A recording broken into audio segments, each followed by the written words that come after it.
Barigani, familia Angu, Jumbo Mambo, habari yako, how are you? Karibu kanisani, karibu, mimini, babu, Eli-Ben-Eli. And I'm experimenting with the light. I'm trying to, instead of having a flat effect by having light come directly from the front, I'm trying to have a little bit of shadow, and I'm creating a chiaroscuro effect. Oh my gosh, I was cruising the streets of Niabohanse, the kingdom of King Marwa, Baba Marwa, one of the most outstanding citizens that Kenya has produced, a man of such high integrity that let me tell you something about you. Hold on a minute. Let me get something. Okay, as I'm getting this, I'm gonna talk. Okay. Let me tell you something about Jamaicans. I have known Jamaicans. I have dated Jamaican women. I have, at one point I came very close to marrying a Jamaican woman. Jamaicans are some of the smartest, cleverest, hardest working people that you will ever meet. Jamaicans, when you meet a Jamaican, they're always a nurse, some profession. The women at least are always, and the men too. The men are always making a lot of money. Just a remarkable group of people. And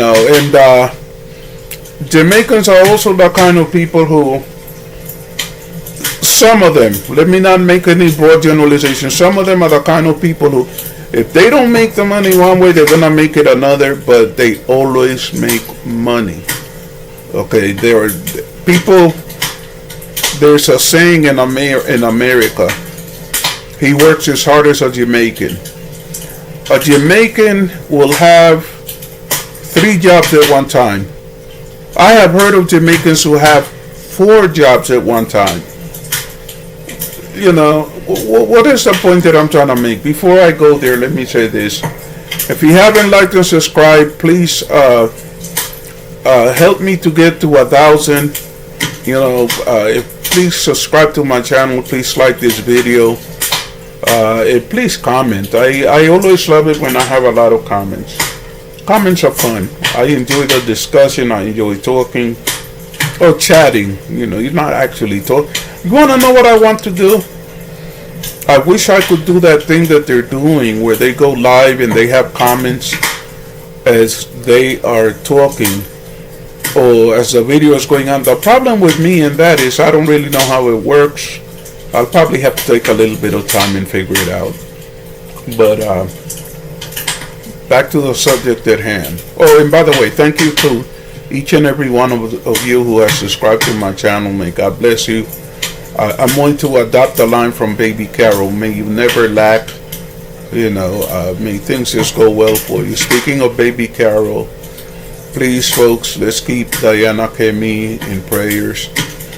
I have said some things about Diana Kemi at times, but on the whole, I have nothing but love and respect for her and for Baby Carol. It occurs to me that Baby Carol, if I ever go to Kenya, one of the things I want is to taste Baby Carol's food. Baby Carol needs to open up a little restaurant or something. I don't know, but she looks like if she knows what she's doing. The restaurant doesn't have to be very complicated. It can be very simple. Ugali, rice, beans, traditional Kenya, chapatis, samosas, and tea and different fruit drinks. It could be a very simple affair, but I have a feeling that people would go because Baby Carol really seems to know what she's doing when she cooks. Anyway, let's keep Diana Kemi in prayers. Back to the topic at hand. As brilliant as Jamaicans are, as hardworking as they are, as clever as they are about making, earning money, I have never in my life met a Jamaican that I thought of as a fool. Never. So I look at a Jamaica uncle and I hesitate to write him off as a gullible fool. Because these are not, trust me, Jamaicans are not foolish people. Jamaicans, there was a time when street business, let's put it that way, across the United States, Jamaicans were feared. How in the hell does a man like that end up at the mercy of the Swamp King? What is it that Coco Mama is calling him? Kenge? I don't know why she's calling him Kenge, but it's kind of funny. What is it that why would that man? It takes a lot of intelligence to come from Jamaica and to amass money in Jamaica, because the reality is that there's a lot of poverty in Jamaica. How is it that a man of that kind of intelligence, who have amassed that much money, can be allowing himself to be treated like a piece of dirt? Can be allowing people to treat him like a fool? I personally don't have the answer. But I look at Marwa in the way he's treating that guy, and I look at Marwa in the way that he has treated that poor man who came there hoping, I don't know why, that Marwa was gonna be kind and help him do this and help him do that. And I say to myself, you know what? God is a God of justice. God is a God of fairness. And be very, very careful how you treat people. I believe it was Black Beauty who said something earlier to the effect that, the person that you think you can wipe your feet on today and you treat badly, your racist, leaves them waiting at the gate for days, and finally he gets in and he gets told to go away, and Marwa doesn't do. You want to know something? There's a tale. It's kind of like what is it, a parable or a proverb? No, it's not a proverb. It's let's call it a tale or a parable. A lion is walking through the forest and traps a little mouse, and the little mouse doesn't lose his heart. The little mouse looks at the lion and says, "Okay, you caught me. Now let me go." And the lion laughs and says, "Why should I let you go?" And the mouse says, "Well, you may be a lion and I'm a mouse, but maybe one day I can do you a favor." The lion goes, "You do me a favor," and starts to laugh and laugh and laugh really hard. He laughs so hard, and he finally says, "You know what? My belly's full. I don't really need to eat anything else today. I caught you because I'm supposed to catch you. I'm a lion. I'm gonna let you go." And the mouse says, "Well, thank you very much. Maybe one day I'll return the favor." And the lion laughs even harder when the mouse says that. "You'll return the favor."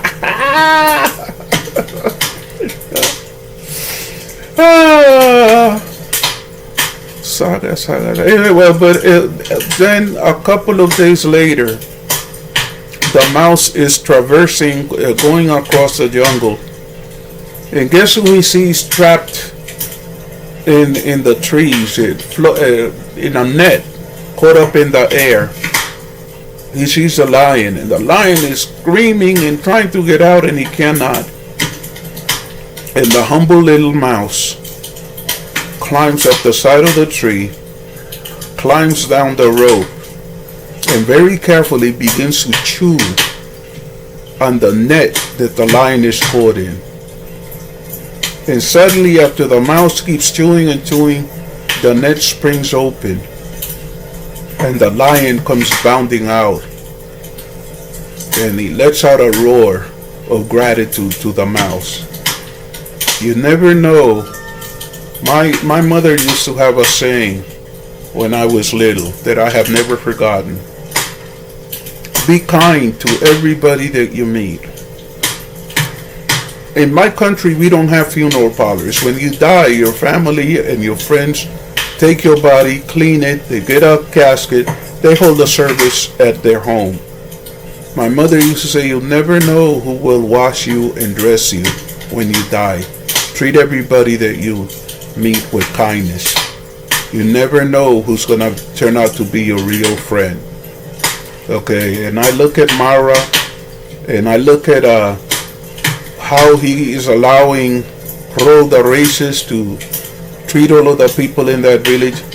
I look at him and how he treats one of my favorite people on YouTube. Don't get it twisted. One of my favorite people on YouTube. I love to watch his channel, and I love to criticize him. Fellow the boy, fellow the king, fellow the reverend, Look at the way that he's treated fellow. I have my issues with fellow, but at the end of the day, fellow, I'm not going to call him a scammer. He's trying to make a living in the way that he knows how. And, somebody told me, somebody like fellow the boy, helping other people is his work. Wow. That's a unique way of looking at the way that he lives. I just hope that Marwa one day doesn't end up needing the help of fellow the boy. Okay, because the way that he's treated him, the way that he's talked about him, and Ro the racist, let me tell you something about that girl. She can wipe her behind with all of those people in that village. Why? Why is that? I'll explain why. Ro understands that village is not her land, that village is not her home. Ro understands that the day will come when she will leave. And then Marwa has the illusion that this woman who has already said that she likes Frenchmen and tall blonde men and blah blah blah blah. Marwa does not understand something. He was a meal ticket to Rocio. He was the ticket that got her to Africa, that got her to see some of Africa, that got her to experience something new. If you've been to Mexico, Latin America is Latin America. It's not that different than where she comes from. This is the experience of a lifetime. And I suspect that Rocio looks at it like this. If she had to pay for it by spreading her legs and opening her mouth and sucking on a lot of different things. Do Kenyans make sausage? If opening her mouth and sucking on Kenyan sausage and smoked sausage was the prices she had to pay, that's how she got to Africa. The point is this, okay? I don't know how barbecue is in Kenya or in Africa, but here, in the United States, barbecue is incredibly tasty. I don't know a lot of people who want to eat barbecue every single day of their life. Whatever it is that Ro puts in her mouth and whatever she uses as a pacifier, I guarantee you that she's gonna get tired of it. She may be getting tired of it now. Marwa does not have very good hygienic habits. Do you remember when they washed his hair and the water looked muddy? It was so filthy. Can you imagine how that man must stink? And she's doing all of this. Ro is paying a heavy price for being in that village.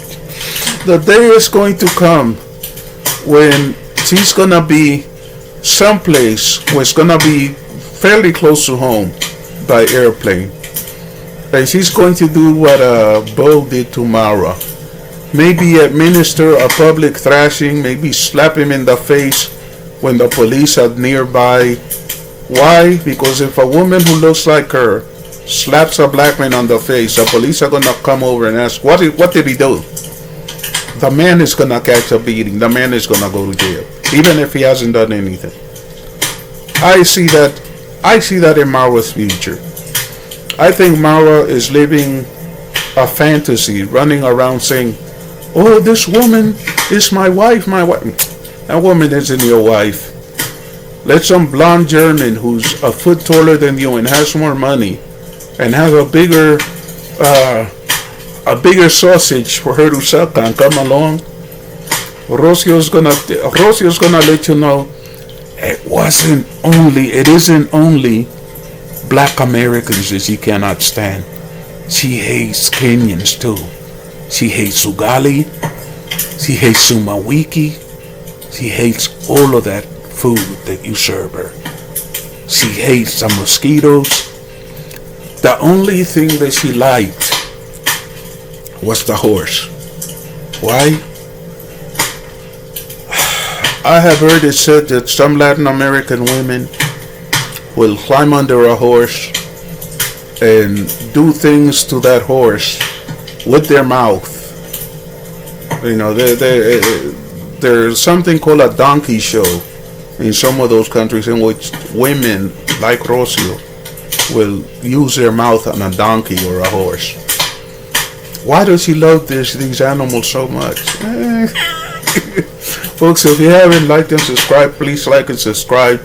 If you have watched this far, Asante Asana and Ramadan Mubarak to all that are celebrating Ramadan, and Juma Mubarak to those that will celebrate Juma tomorrow, and Shabbat Shalom to those who will be celebrating the Sabbath.